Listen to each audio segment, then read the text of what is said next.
Hi guys, it's Andy and Sage from Verbena and Sage Botanicals. Today we are going to be making Dragon Moon soap. We're going to be using the one mold with the round insert so that it'll make perfectly round soaps for us. We are also going to be using Dragon Moon fragrance oil from Nurture Soap Supplies. The flare. We're going to be using Black Onyx Flare, Cornflower blue flare, and ocean blue flare from Nurture Soap Supplies. Okay. This is what the ocean blue flare looks like. It's very beautiful. It's going to have a really nice sparkle to it. And this is the cornflower blue flare. And our base color is going to be the onyx flare, which is kind of a smoky black, almost like a charcoal with some silver sparkles in it. So we're going to get started on that. We're making a smaller batch of soap. We're actually making a different recipe than our normal recipe because I was honestly waiting for some oils to come in. So until then, we're going to go ahead and we're going to make this little batch of soap and see how it behaves. We have soaped at room temperature. I already have the oils and the lye mixed together, so we're just going to be mixing together our fragrance oil and our flare micas in this. Now, the Dragon Moon fragrance oil is a fragrance and essential oil blend. It's phthalate free.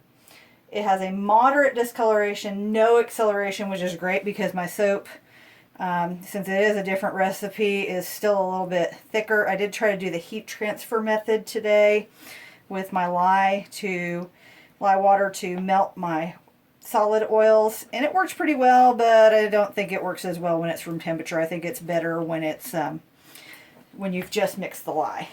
So it does have a vanillin content of 0.04%, so it shouldn't discolor that much. I'm not worried about it because we're not really trying to keep anything white. So since this is a small batch, we're going to be using probably about ½ an ounce to fragrance it. And you're going to see Sage over here mixing some of the micas in with the soap here in a couple of minutes after I get our fragrance oil in.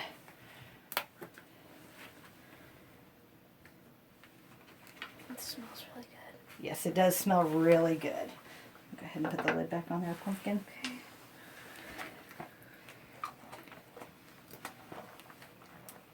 I'll have to, honestly, I'll tell you guys on the cutting video what the components are that make up the Dragon Moon scent, because I honestly forgot to look it up, and I meant to do that before we did this video.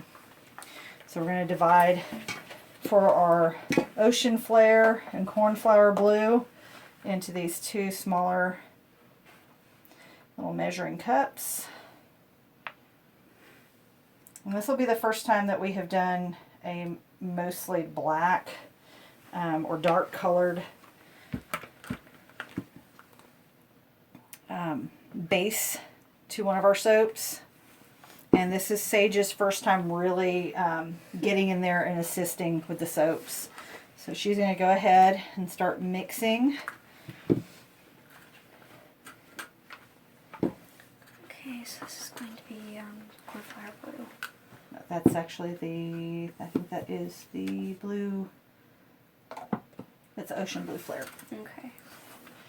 Alright, and while she's doing that, I am going to go ahead and make sure I've got enough of the black onyx flare to actually give this a really dark base. If not, I'm going to probably add some activated charcoal to it to give it a darker base.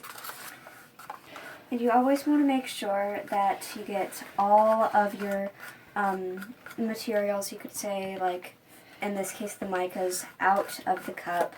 So because you spent your money on that and you don't really want to waste your money. Okay, this is coming out to be more of a gray color, so I am going to add a little bit of activated charcoal to it. And we are super fatting our recipe at 5%. which is that is part of our normal recipe, is we always super fat 5%. Oh, it's turning gray. I don't want gray, but Oh, grayish. that's okay. That's what color it's supposed to be. If you want to add a little bit more, you can. Just the regular mica. Okay. That's so cute. Oh yeah, that's going to make it a much darker color. Sage is adding a little bit more of the flare mica so that she gets a darker color.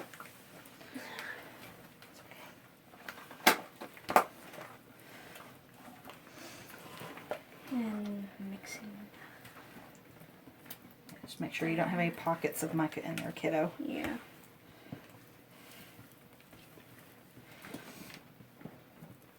Okay, this is more of a dark charcoal gray now, but you can, I hope you can see on the camera, the sparkles from that flare mica. And from what I have seen from a couple other soapers videos is that flare mica actually does keep the sparkle in the cold processed soap, which I'm really excited about. I mean, what's funny is that mixing this, I think our soap is actually decelerated instead of accelerated because it's much more fluid now, which is great.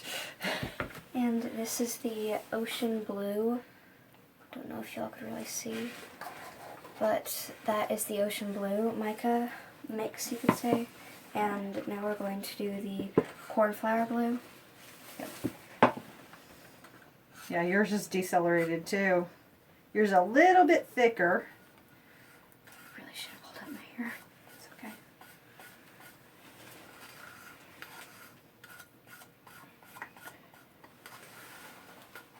This really smells great. I'm really happy that we got this to try, and I think it will definitely be something we'll be ordering again in a larger bottle.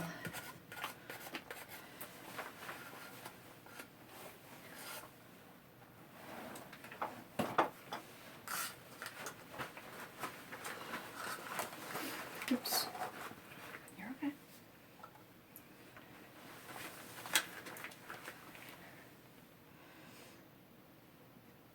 This is really pretty. Mm-hmm. We're going to add in a bit more of the cornflower blue mica to really get that pretty, like it's really pretty color in there. And once I get everything all mixed up, I will show you what I mean. And we're going to be doing an in the pot swirl. So while Sage is mixing that, I am going to go ahead and start getting our in the pot swirl started, and she's going to finish it up with the cornflower blue when she gets done with that. And I am done. All right. That is a beautiful color. Yes, indeed. Okay, so what we're going to do is I'm going to start off with mine, pouring mine first.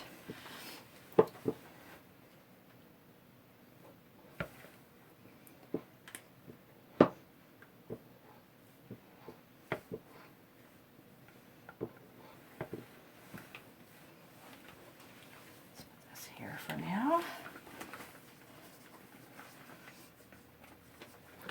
And I have to tell you guys, Sage does a lot of amazing crafts, jewelry, things like that. This is the first time she's actually helping me with a cold process soap. 1 second, Pumpkin, hold on. Okay. So I'm pretty excited about this. I look forward to the day that she's actually going to do a full cold process soap with